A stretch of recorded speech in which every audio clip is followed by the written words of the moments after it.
One, two, three, funk it.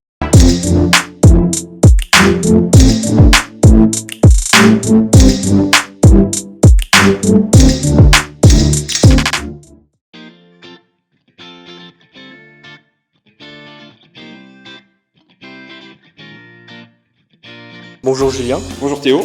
Alors, est-ce que vous pouvez vous présenter en quelques mots et raconter votre parcours? Oui, donc je m'appelle Julien Blache, j'ai 41 ans. Et mon parcours, en fait, au départ, je suis éducateur sportif avec une mention activité équestre. Donc, autrement dit, ce qu'on appelle enseignant d'équitation.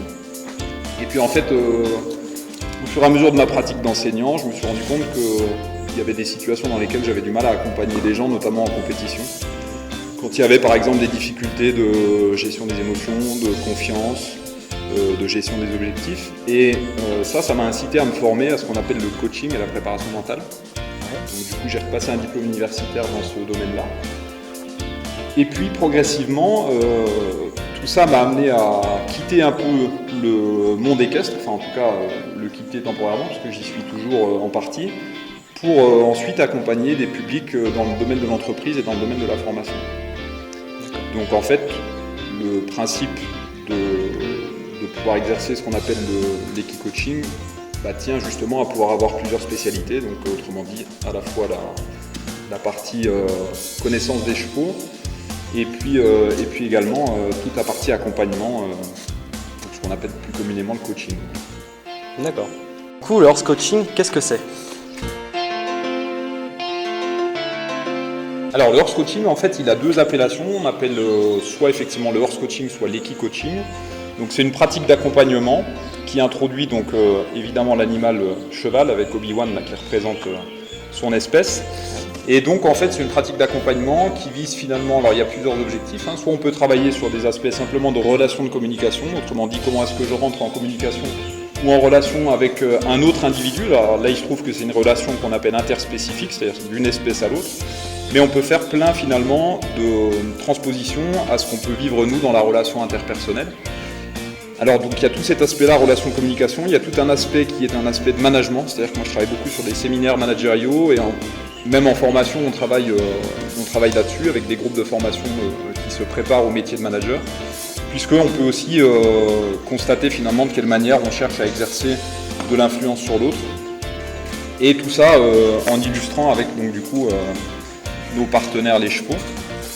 Donc cette pratique en fait c'est ça, il faut bien distinguer la pratique de l'équi-coaching de ce qu'on pourrait appeler l'équithérapie, qui n'a rien à voir, parce que l'équithérapie, comme son nom l'indique, des fois la confusion se fait. L'équithérapie, c'est effectivement un soin thérapeutique. Nous, on n'est pas du tout là-dedans. On est vraiment dans un accompagnement. Alors, c'est ce qu'on appelle du coaching expérientiel, c'est-à-dire que le but, c'est que les participants puissent vivre une expérience avec les chevaux et que de cette expérience-là, ils puissent en retirer des choses sur la connaissance qu'ils ont d'eux-mêmes et sur éventuellement des axes d'amélioration qu'ils voudraient trouver et qu'on peut travailler du coup en temps réel avec le cheval, puisque l'intérêt de la pratique de l'équi-coaching ou du horse coaching, c'est que le cheval qui est un animal sensible va nous renvoyer en permanence des informations sur notre façon de nous comporter. D'accord. Donc qui peut pratiquer le horse coaching? Le horse coaching peut s'adresser à toute personne désireuse d'expérimenter. En pratique, moi, dans l'exercice de ce que je fais, ça s'adresse alors à des publics qui sont en entreprise, donc peu importe le statut qu'ils peuvent avoir en entreprise. Ça s'adresse éventuellement à des équipes, puisqu'on peut travailler aussi sur du team building avec les chevaux, la cohésion d'équipe, du team building. Ça peut s'adresser aussi à des publics qui sont en formation, donc pour pouvoir avoir un accélérateur, on va dire, de prise de conscience de certaines choses. Et puis ça peut s'adresser aussi à toute personne particulière qui aurait envie de travailler sur tous les aspects que peut proposer la pratique du horse coaching. Donc ça peut s'adresser aussi à des...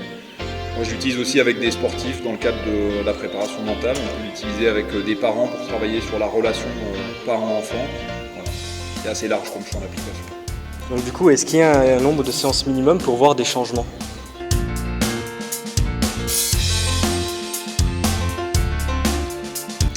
Alors l'intérêt du horse coaching, c'est que l'équi-coaching, c'est qu'on peut voir en tout cas des choses apparaître dès une première séance.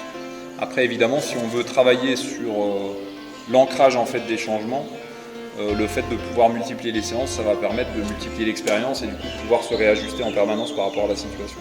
Donc en moyenne, alors après ça dépend des situations, des publics, des demandes. On va dire qu'une séance d'une demi-journée ou d'une journée, ça va être déjà un premier élément qui va permettre justement de prendre conscience de pas mal de choses. Et puis après par la suite, c'est variable. Effectivement, si on arrive sur 3-4 séances, en individuel, ça permet déjà de bien travailler sur tous les aspects qui auront été identifiés au cours de la première séance.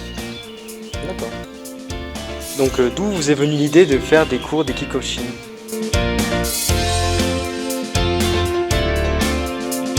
Et ben, du coup, en fait, ça a été pour moi une suite assez logique par rapport à toutes mes compétences réunies.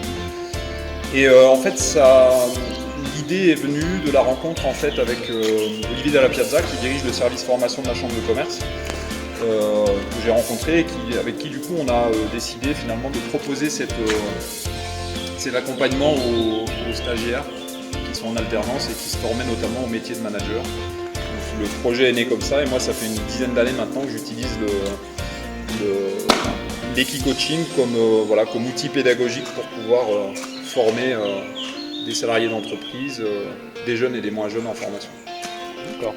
Vous pratiquez d'autres séances, d'autres activités avec les chevaux?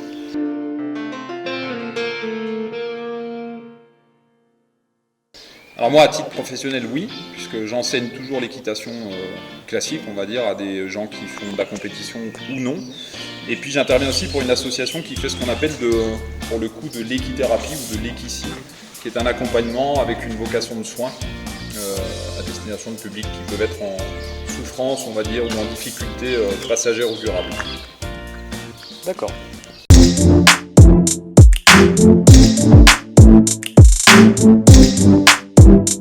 Thank you.